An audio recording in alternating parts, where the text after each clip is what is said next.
안녕하세요. 40대 초반에 홀로서기에 성공한 평범한 여성입니다. 팔이 안으로 굽는다는 말 알고 계신가요? 보통 자기 가족을 두둔할 때 쓰는 말인데요. 오늘 그 때문에 패가망신한 시댁에 대한 사연을 여러분에게 들려드릴까 해요. 저는 아주 평범한 회사원이었고 남편도 괜찮은 회사를 다니던 맞벌이 부부였어요.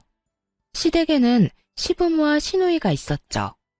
시누이는 늦둥이로 남편보다 10살가량 어렸어요. 그래서 시부와 남편은 시누가 해달라는 모든 걸 다 해줬죠. 연애할 때는 저보다 동생을 더 챙기는 듯한 모습에 여러 번 싸우기도 했어요. 그래도 시누를 아끼는 남편과 시부를 보며 좋은 감정을 가지려고 노력했어요. 그런데 사람 마음이 그렇게 되지 않더라고요. 알고 보니 시누가 상당히 영악한 아이였거든요. 저희가 결혼할 때만 해도 고등학생이던 신우는 결혼 3년 차에 대학생이 되었어요. 제가 사는 지역에 있는 대학에 입학했다고 하더라고요. 시댁에서 멀어서 자취 이야기가 나오고 있었어요. 극성스럽게도 남편과 시부는 신우가 혼자 살도록 놔두지를 못했어요. 여보, 동생 우리 집에서 대학 다니면 안 될까? 계속 있는 건 아니고 주말에는 본가에 보낼 거야. 다만 혼자 두려니까 요즘 너무 위험한 것 같아서. 어떻게 생각해? 당신만 허락하면 그렇게 하고 싶은데. 당시에 대학가 근처에 강력 범죄 사건이 많았거든요. 그래서 뚝 잘라 싫다고 말할 순 없었어요. 그리고 어차피 결혼했으니 신우와 좀 더 잘 지내보자는 생각으로 알겠다고 말했죠. 아가씨, 우리 집에서 살더라도 내가 다 케어는 못 해줘. 그래도 괜찮으면 오라고 해. 아침 저녁 밥 차려주는 것 정도는 할 수 있고 빨래야 세탁기가 돌리니까 괜찮은데 다른 자잘한 부분은 신경 쓸 수 없을 것 같거든. 그래? 그거면 됐지. 밥 먹이고 빨래만 해주면 돼. 나머지는 동생도 이제 성인이니까 알아서 할 거야. 고마워, 여보. 그럼 동생한테 그렇게 이야기한다. 우리 집이 안전하고 대학과 가깝기도 했고 그때는 아직 아이도 없어서 신우를 돌봐주기로 했죠. 평일에는 우리 집에서 주말엔 시댁에서 지낸다는 조건으로 함께하기로 했어요. 그렇게 남편, 저, 신우 이렇게 셋의 생활이 시작됐어요. 그런데 낙관적으로 생각했던 처음과 달리 점점 불미스러운 일이 벌어지지 뭐예요. 매달 경조사비 명목으로 50만 원씩 뽑아서 안방 화장대 안쪽에 넣어놨었거든요. 그런데 신호가 온 지 2달쯤 지났을 때부터 그 돈이 조금씩 주는 거예요. 처음에는 남편이 가져갔겠지 편하게 생각했어요. 그런데 남편은 가져가면 항상 그 다음날 바로 채워놓거든요. 그리고 돈을 가져가면 가져간다고 이야기를 꼭 해요. 돈이 계속 채워지지 않는 걸 보고 이거 뭔가 문제가 있구나 하는 생각이 들었죠. 꼭 돈만이 문제가 아니었어요. 명품 가방을 딱 하나 가지고 있었는데 특별한 날에만 사용하는 거였거든요. 당연하게도 굉장히 아껴서 들곤 했죠. 근데 친구 결혼식에 가려고 꺼냈더니 스크래치가 나고 오물이 묻어있는 거예요. 그렇게 썼을 리가 없어서 이상하다 싶었는데 웬걸 다음에 쓰려고 봤을 때 더 스크래치가 많아진 거 있죠? 그때 직감했죠. 지금 이 가방을 누가 나 몰래 쓰고 있구나 하고요. 여자 가방을 저 외에 쓸 사람이 이 집에 누가 있겠어요. 그래서 나를 잡고 신우와 남편이 있는 곳에서 말하기로 했어요. 아무래도 신우를 콕 집어서 경고하기는 좀 그래서 남편이 눈치채고 대신 말해주도록 빙빙 말을 돌렸죠. 여보, 화장대에 있는 돈 가져다 썼으면 나중에 꼭 채워 넣어줘. 요즘에 계속 돈이 비더라. 거의 2, 30만 원씩 비던데? 당신 요즘 무슨 문제 있는 건 아니지? 돈이 빈다고? 내가 가져간 거 아닌데? 나는 가져가면 그 다음날에 바로 채워놓잖아. 당신이 착각한 거 아니야? 내가 돈 갖다 놓는데 착각할 일이 없지. 지금 5달째 2, 30만 원씩 계속 비었어. 그러면서 슬쩍 신호를 봤는데 아무 말 못하고 은근슬쩍 자리를 뜨려고 하더군요. 이 와중에 남편 놈은 그게 신우 짓이라는 것을 아예 생각도 못하고 있었고요. 미련하게 왜 생각을 못하는 걸까요? 이 집에는 셋뿐이고 신우 들어오기 전에는 돈이 없어진 적도 없었는데 아니면 그만큼 신우를 믿는 걸까요? 몰래 자리를 뜨려는 신우에게 말했죠. 그리고 아가씨도 오빠한테 가방 하나 사달라고 하세요. 몰래 제 가방 가져가서 쓰지 말고요. 그 말에 신우가 딱 잡아떼더군요. 아니에요. 제가 왜 언니 가방을 가져가요? 증거 있어요? 증거는 차고 넘쳤지만 일단 이야기는 안 했어요. 그것까지 다 말하면 이 관계가 아예 끝날 것 같아서요. 대신 신우에게 말했죠. 제가 모르는 영수증이 가방에서 나왔는데 그게 무슨 뜻이겠어요? 다른 사람이 썼다는 거잖아요. 마땅한 증거가 없다고 생각했는지 신우가 당당하게 대꾸하더군요. 그랬다고 제가 가져갔다고 확신하는 건 뭐예요? 저 의심하고 있는 것 자체가 진짜 열받거든요? 당신 지금 뭐 하는 거야? 왜 애를 잡아? 내 동생이 그랬다는 증거도 없으면서 왜 그런 식으로 말을 해? 증거가 왜 없어? 그럼 누군가가 몰래 가방을 썼는데 네가 썼어? 여기 영수증의 화장품 가게 네가 간 거야? 당신이 예전에 쓴 거겠지. 최근 날짜거든? 당신도 알잖아. 내가 그 가방 특별한 날에만 드는 거. 아님 진짜 네가 가져갔던 거야? 너 바람 피우니? 어떤 여자한테 화장품 사줬는데? 본인이 궁지에 몰리자 남편이 그러더군요. 그래, 얘가 좀 썼다고 쳐. 그래도 훔쳐간 것도 아니고 다시 가져왔잖아. 예쁜 가방 들고 싶어서 애가 좀 쓸 수도 있지. 당신이 가져가지 말라고 한 것도 아니잖아. 지금 그걸 말이라고 해? 남의 물건에 손대는 건 엄연히 나쁜 짓이야. 그리고 당신이 왜 화내는 건데? 앞으로 그러지 말라 하고 끝내면 될 일을 왜 나한테 책임 전가를 하냐고. 그럼 네가 소중히 여기는 시계 내가 멋대로 쓰고 다 부순 다음 가져와도 돼? 그래도 내 탓 안 할 수 있냐고. 말이 되는 소리를 해야지. 이번 일로 절실하게 느꼈어. 더는 아가씨 우리 집에서 지내게 못하겠어. 그러니까 아버님한테 근처에 자취방 하나 잡아달라고 말해. 너 진짜 이기적이다. 차갑고 정도 없어. 어떻게 내 동생을 내보내라는 말을 해? 이 집이 네 집이야? 반은 내 거잖아. 그래. 그리고 나머지 반은 내 거지. 난 문제 일으키는 사람이랑 같이 못 살아. 그러니까 당신이 알아서 해결해. 내가 왜? 내쫓고 싶으면 네가 말해. 남한테 시키지 말고. 이렇게 이야기하면 시댁 가서 이야기 못할 거라고 착각이라도 한 모양이더군요. 그래서 주말에 당장 시댁으로 내려가 시부에게 말했어요. 아버님, 이번에 오셔서 아가씨 자취방 찾아보셔야 할 것 같아요. 저희는 더 이상 아가씨 데리고 있기가 힘들어서요. 갑자기 그게 무슨 말이야? 너희가 봐주기로 했잖아.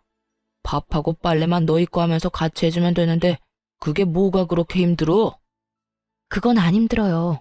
다른 부분이 문제라서 그렇죠. 뭐가 문제인데 그래?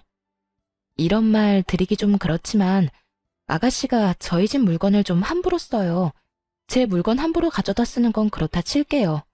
더 큰 문제는 매달 저희가 경조사 비용으로 빼놓은 돈까지 가져간다는 거예요. 아빠, 나는 그런 적 없어. 새언니가 아무 증거도 없으면서 나 모함하는 거야. 네가 돈 다른 데다 두고 착각한 거 아니냐? 얘가 왜 도둑질을 해? 아버지, 이 사람 말 듣지 마세요. 저번부터 동생이 잘못했다고 누명 씌우고 난리예요. 증거도 없으면서. 증거가 왜 없어? 시댁 가족들 다 모인 자리에서 바로 홈캠에 찍힌 영상을 보여줬어요. 거기엔 신우가 제 가방을 들고 나가는 장면, 안방에서 나오면서 돈을 지갑에 갈무리하는 장면까지 싹 다 찍혀 있었어요. 그걸 보자 신우를 도둑으로 몰고 간다며 탓하던 사람들 모두 입을 다물었죠. 그리고 신우는 똥 씹은 표정을 하고 있더군요. 너 당장 그 집에서 나와라. 아빠, 나 잘못한 거 없어. 그거 쓰면 안 되는 건지 몰랐던 거라고. 그리고 돈 가져간 건 용돈이 좀 적어서 그런 거지. 그래서 다음 달부터 알바하려고 생각했어. 진짜야. 시끄러워. 지금 동영상에 네 행동이 다 나왔는데 변명은 무슨 변명이야. 아무 말 하지 말고 오늘 가서 짐 다 챙겨 나와. 시부가 단호하게 신우에게 말했어요. 그렇게 저희 셋은 다시 집으로 향했죠. 그런데 집으로 가는 내내 남편이 구시렁대는 거예요. 당신 진짜 어이없다. 어떻게 애를 상대로 이렇게까지 할 수가 있어? 애가 불쌍하지도 않아? 어떻게 부모님 보는 앞에서 무안을 주고 궁지에 몰아넣을 수가 있냐고. 남편이 편들자 뒤에서 신우가 눈물을 훌쩍훌쩍 짜더군요. 참, 눈물을 흘려야 하는 사람이 누군데. 매달 30만 원씩 돈 비어도 5달을 참아주고 아끼는 가방에 흠집이 나도 눈 감아줬더니 말하는 꼴 보세요. 왜 남편한테 저런 이야기를 듣고 있어야 하는지 정말 이해가 안 갔죠. 당신은 내가 잘못했다고 생각하는 거야? 그래서 내가 셋이서 해결 보려고 했잖아. 그런데 시댁에 이야기하라며? 당신이 그래놓고 왜 화가 났는데? 또 다 내 잘못인 거야? 말해봐. 돈 빈 거 채워넣은 것도 나고 아끼던 가방 하나 잃게 생긴 것도 나야. 이 집에서 제일 잃은 게 많은 사람은 난데 왜 화를 내면 안 돼? 그리고 잘못을 했으면 잘못했다고 인정을 해야지. 그럼 깔끔하게 끝날 일이잖아. 그걸 못해서 가족들 앞에서 창피를 당한 게 어디 내 탓인가? 당신이며 시부모님이며 애를 오냐오냐 키우니 이러지. 애가 무슨 짓을 해도 혼 안 날 거라 믿고 저렇게 나쁜 짓을 하잖아. 잘못된 걸 알려주지 않고 두둔만 하는 당신이랑 아버님이 제일 잘못됐다고 봐. 분명히 나중에 문제될 거 뻔한데 당신 가족들만 모르잖아. 당신이 그렇게 잘났어? 남 잘못한 거 콕콕 집어주면서 무안하게 만드는 건 잘하는 일이야. 동생한테 잘 이야기해서 해결할 수도 있는 일을 왜 이렇게 크게 버리는 거야. 그리고 돈은 이제 현금으로 놔두지 마. 돈이 보이니까 애한테 가져가고 싶은 마음이 생기는 거잖아. 넌 불안한 마음도 안 들어? 네 동생한테 그 정도 자제력도 없다는 거야. 눈에 보이는 돈 갖고 싶다고 가져가면 직장에서는 어떨 것 같아? 잘 좀 생각해라. 진짜로 네가 네 동생 앞날 생각하면 따끔하게 야단쳐야 하는 거야. 지금 나한테 이럴 게 아니라. 그저 동생 감싸기에 급급한 남편놈과 저를 째려보는 신우. 답도 없는 두 명 때문에 한숨만 푹푹 쉬어댔어요. 돈 욕심도 많은데 반성은 전혀 하지 않는 신우의 미래가 뻔히 보였으니까요. 가족들이 저 모양이니 고칠 수 있는 기회도 없을 테고요. 신우와 가깝게 지내야겠다는 생각은 버리기로 했어요. 마침 그 생각에 신우가 확신을 주더군요. 집에서 짐을 챙겨 나간 뒤부터 장문의 문자를 보내기 시작했거든요. 언니가 무슨 자격으로 나를 내쫓아요? 거기는 우리 오빠 집이에요. 나는 함정에 당한 거라고요. 왜 카메라를 달아놓고 이야기 안 했어요? 나 골탕 먹이려고 그런 거죠? 그게 있다고 들었으면 그런 식으로 돈 빌려가려고는 안 했을 거예요. 이런 식의 어이없는 말들이었죠.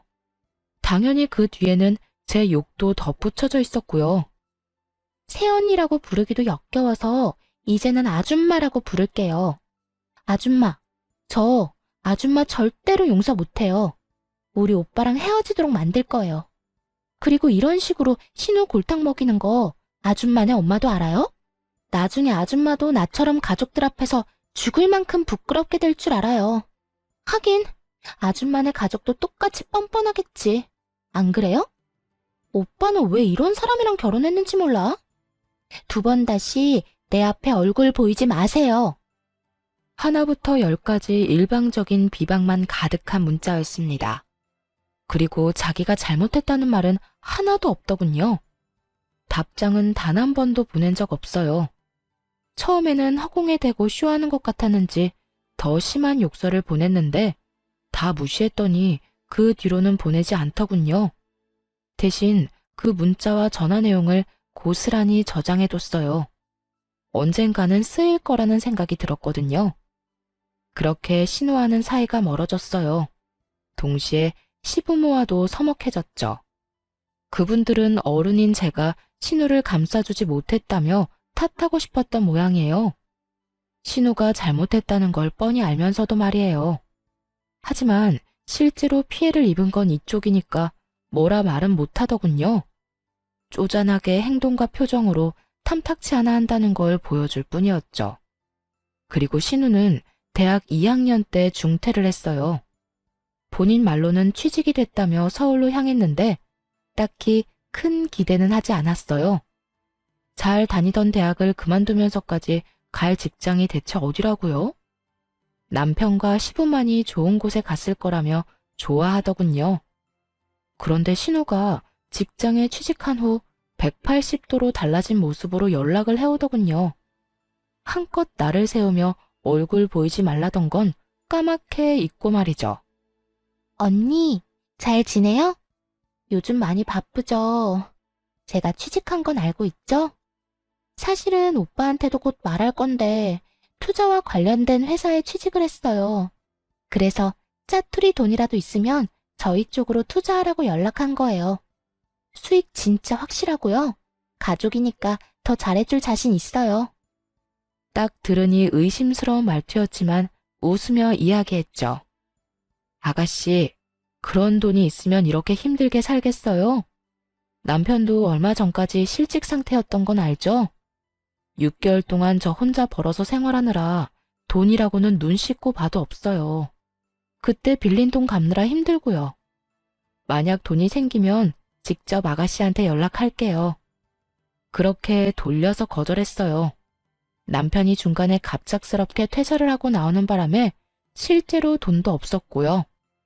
그러고도 결국 돈이 모자라 그 뒤치다꺼리를 얼마나 했는데요. 어느 정도였냐면 친정 부모님에게까지 돈을 빌렸었거든요. 결혼할 때 아파트 비용으로 1억 정도 마련해 주시느라 많이 애쓰셨는데 그런 상태에서 2천만 원을 더 빌려서 써서 미안한 마음뿐이었어요. 그래서 최대한 빨리 돌려드릴 생각으로 약 1년간 돈을 모으고 있었죠. 그렇게 신우와의 통화를 끊고 남편에게 말했어요. 당신 혹시라도 아가씨가 투자하라고 하면 절대 하지 마. 알았지? 우리 지금 돈 갚는 것만으로도 버거워. 나중에 당신 돈 더 벌고 나서 목돈 좀 생기면 해주든지. 아무튼 지금은 절대로 먼저 나서서 할 생각 하지 마. 알았어. 내가 애야. 알아서 다 잘할 거니까 걱정 마. 남편은 호기롭게 대답했지만 왠지 모르게 걱정이 되기 시작했어요. 그래도 돈으로 사고 친 적은 없었으니 마음 편히 있었죠. 그런데 며칠 후 시부가 잠깐 시댁에 오라고 하더군요. 할 말이 있다고 말이죠. 무슨 일일까 하면서 갔더니 정말 어이없는 말을 꺼냈어요.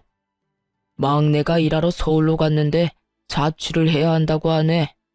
전세보증금 좀 빌려달라는데 우리도 돈이 별로 없어. 너희가 돈 좀 보태주면 안 되겠니?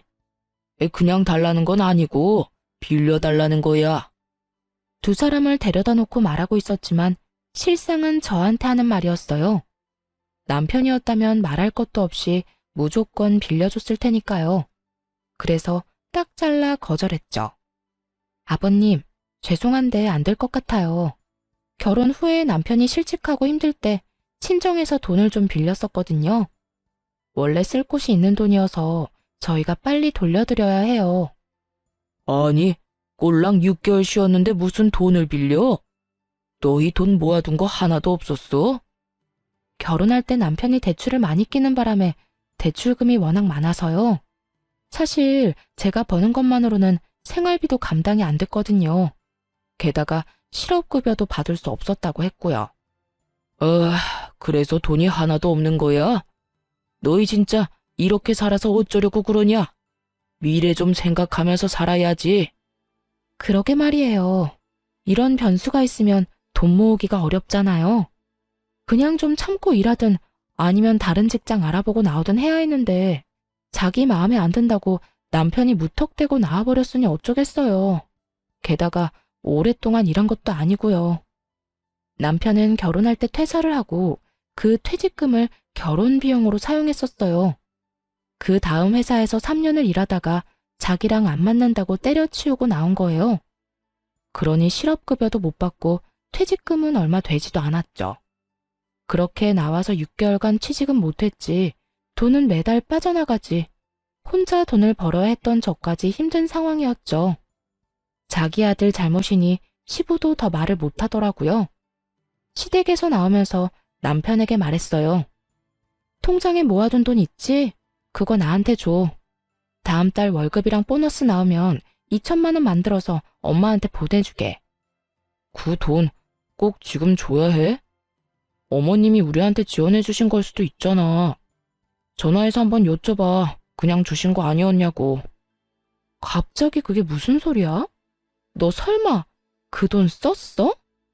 아니, 그게 동생 빌려줬어.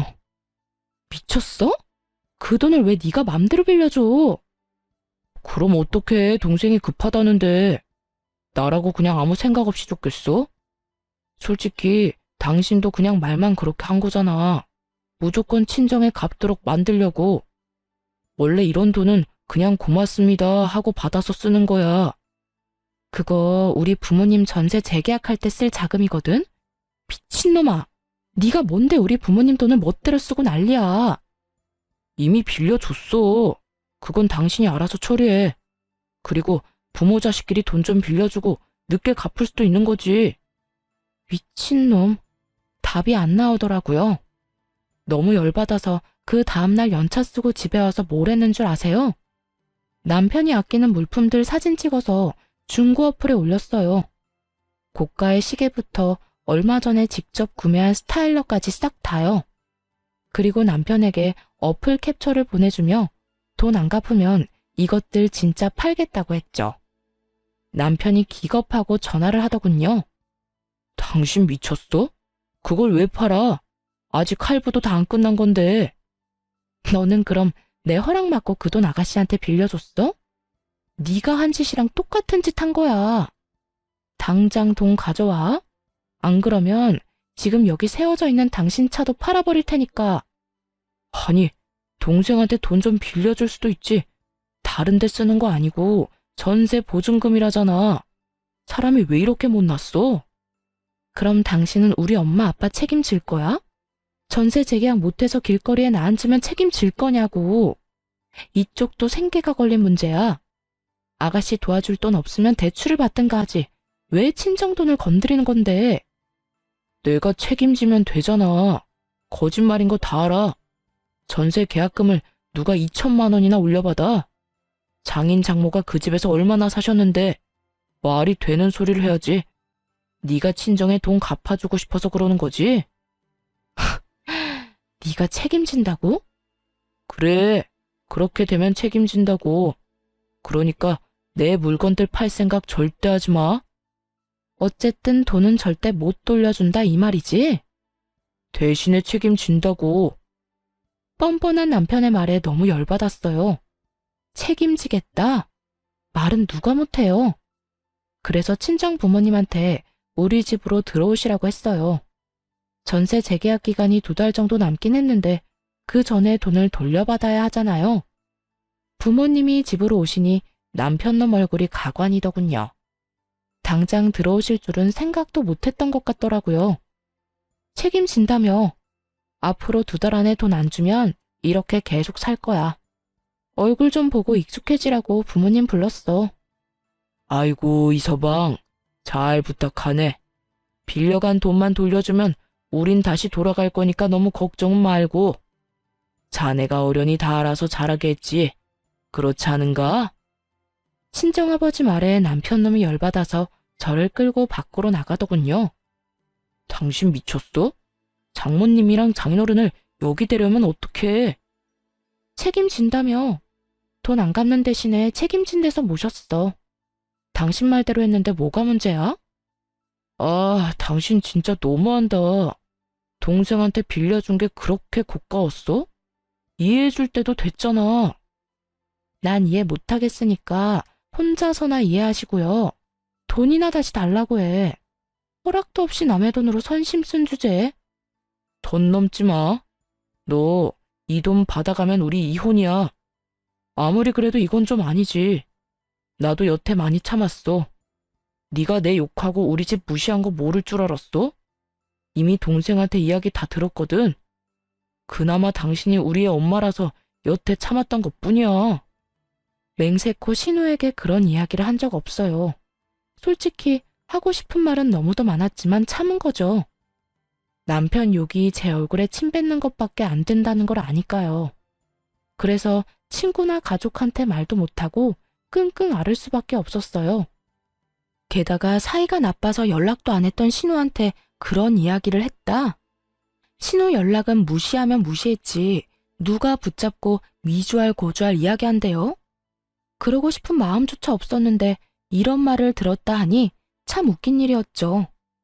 신우가 없는 말 만들어가며 이간질 시킨 게 분명해 보였어요. 한창 욕이 가득한 문자 보내던 때 이혼시키겠다고 으름장을 놓았었잖아요. 그런데 그게 오해라고 남편 놈을 설득시키고 싶은 마음이 없어졌어요. 오히려 제 쪽에서 이혼 이야기를 꺼내고 싶었거든요. 이렇게 살다간 진짜 화병으로 죽는 게 아닐까 하는 생각이 들었으니까요. 그래? 그럼 증거 가져와. 나도 증거 모아서 이혼 소송할 테니까 어디까지 가나 한번 해보자고. 그러자 남편이 입술을 깨물며 눈을 질끈 감더군요. 자기는 진심이 아니고 홧김에 그냥 한 말이었다는 양 말이죠. 진짜 이혼하겠다고? 미쳤어? 와, 이젠 부정도 안 한다 이거지?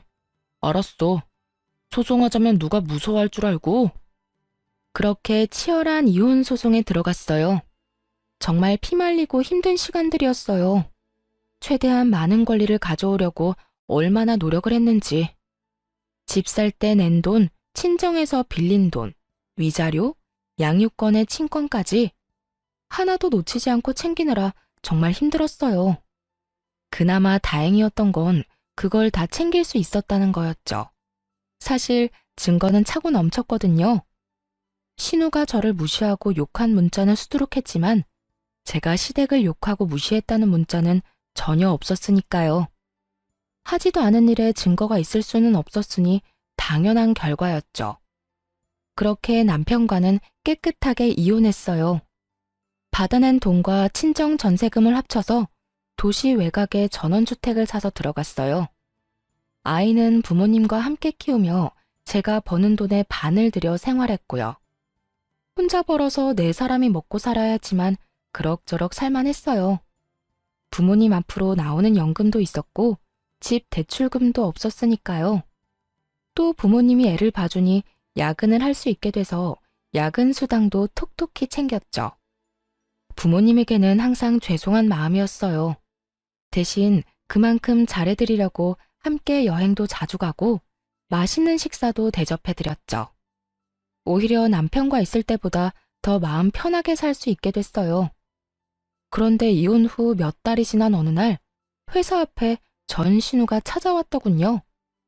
떡하니 앞에서 기다리는 모습을 보고 당황했어요. 저한테 관심이 없어서 어디에서 일하는지도 모를 줄 알았거든요. 전신우 얼굴 보자마자 전 남편에게 문자를 보냈죠. 우리 회사 앞에 신우 와 있다고 무슨 일로 왔는지 아냐고 말이죠. 솔직히 제 얼굴을 보러 왔다고 생각하지는 않았어요. 지나가는 길에 우연히 마주치기도 싫은 사이니까요.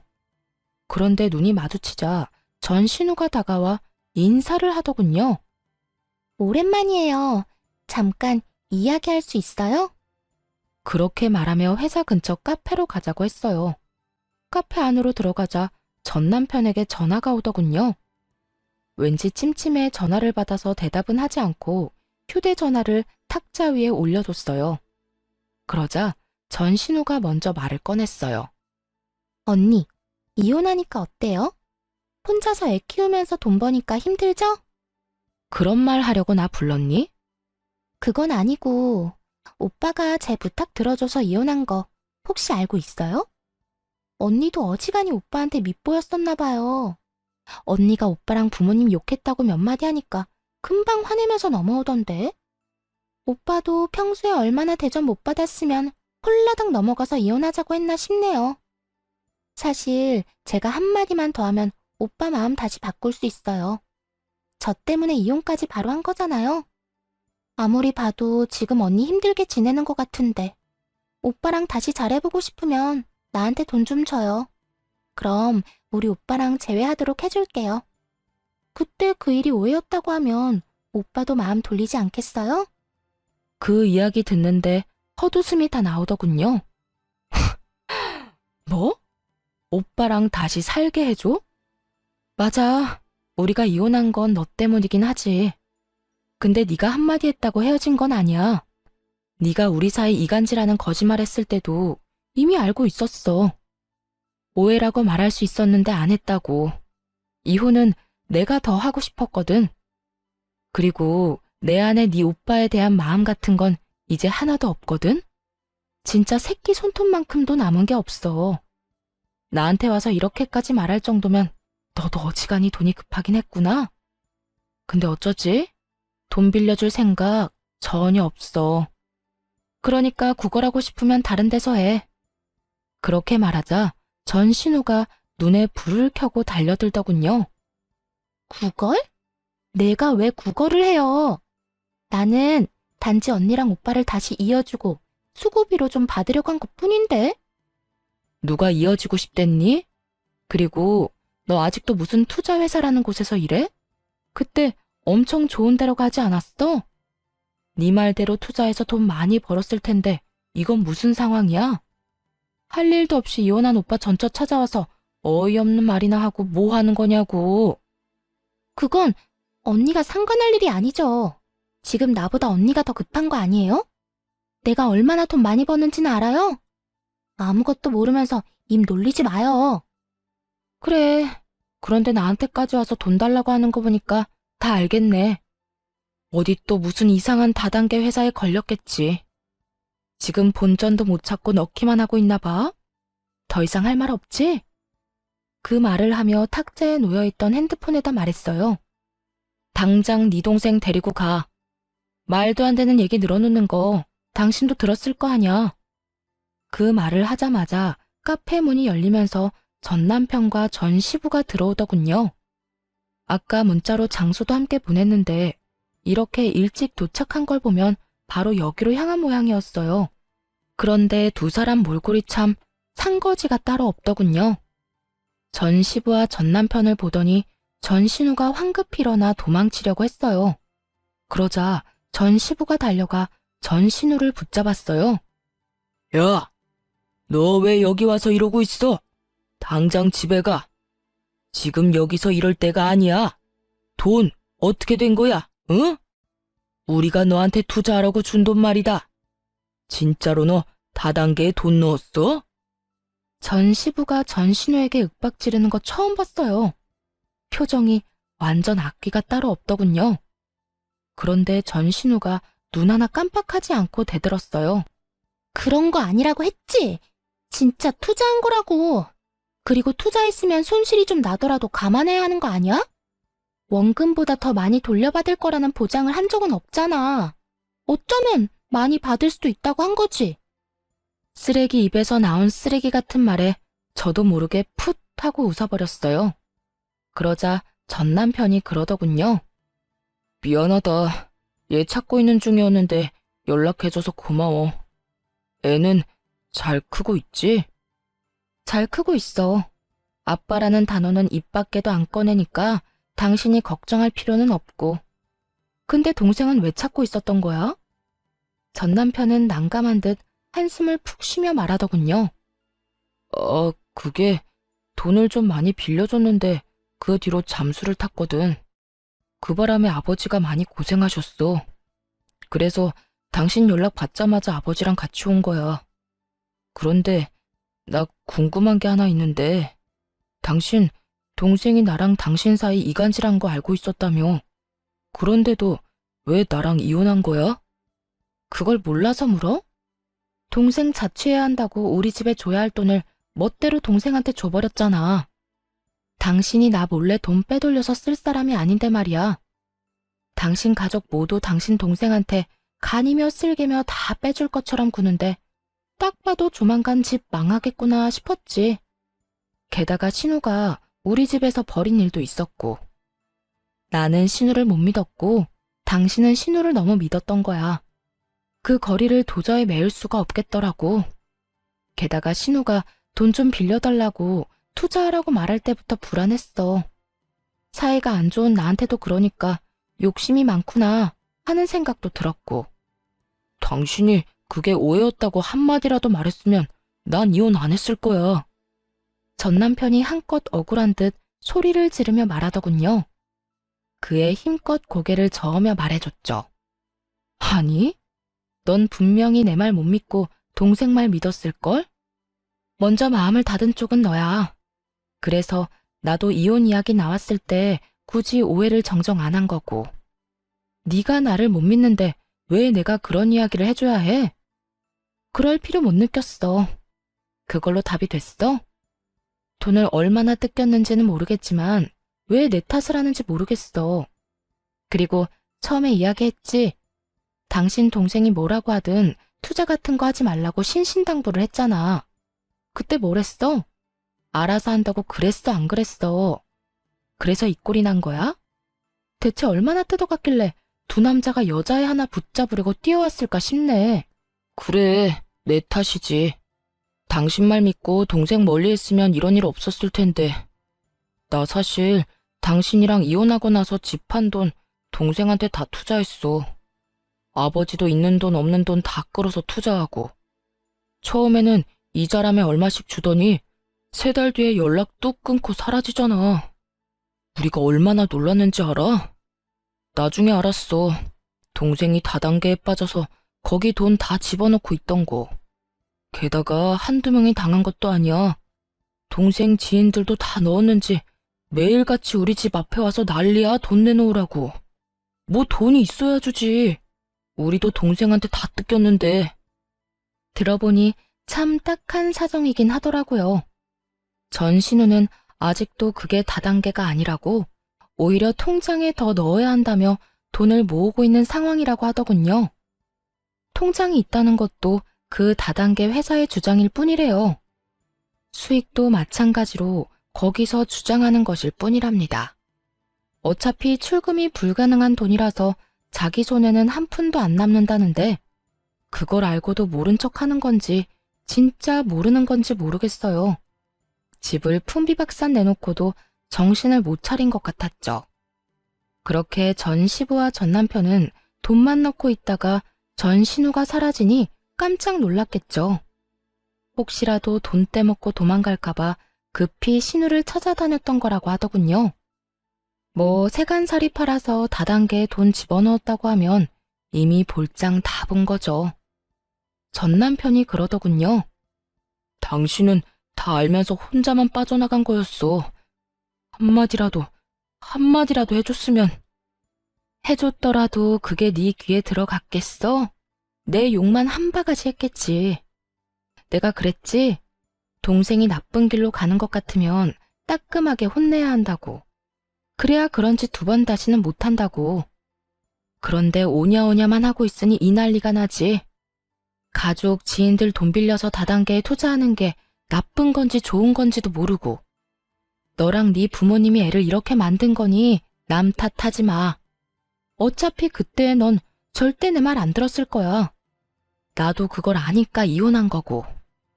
결혼도 이혼도 타이밍이야. 지금 와서 후회해봤자 아무짝에도 쓸모없거든? 참 웃기지도 않더라고요.